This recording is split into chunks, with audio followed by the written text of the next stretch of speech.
new era of super smashing is almost upon us. With even more faces to recognize, it can be daunting to pick the brother that's right for you. As we charge forward to Brawl's release date, let's explore the origins and abilities of the newest combatants to bring their own level of martial arts to the competition.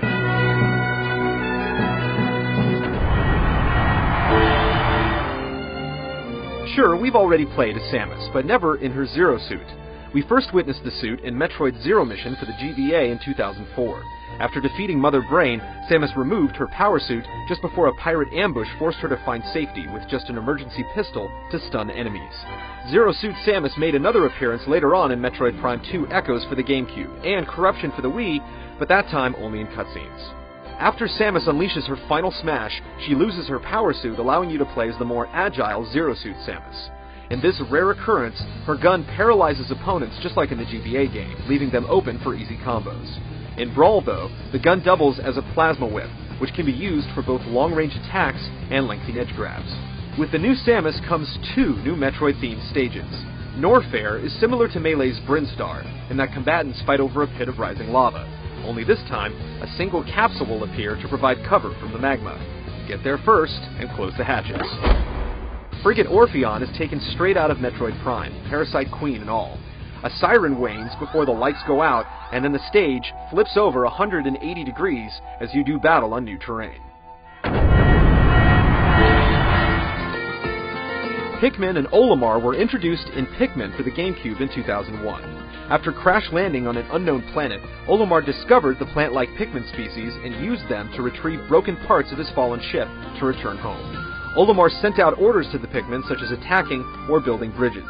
3 years later, they combined forces again in the sequel, Pikmin 2. Just like in the GameCube versions, Olimar is almost useless without his Pikmin in Brawl, so his standard special move adds up to 6 Pikmin to his arsenal to carry out attacks. As expected, the color of the Pikmin determines its strengths and weaknesses, and mastering when to use each one is critical. For example, white Pikmin will inflict poison, while purple ones slam into enemies instead of latching onto them like the others.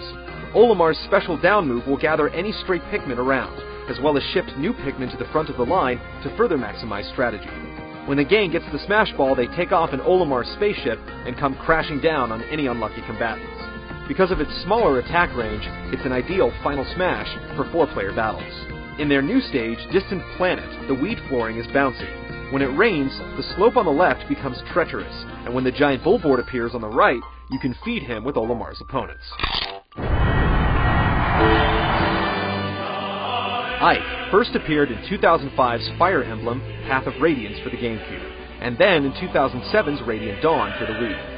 Born into his father's mercenary company, he leads multiple armies and fights many battles with the coveted Ragnall Sword, an unbreakable two-handed behemoth that fans say best Link's Master Sword. Looking and playing a lot like Marth and Roy, Ike's down special counters incoming attacks, and his standard special can be charged up to unleash a sweeping strike.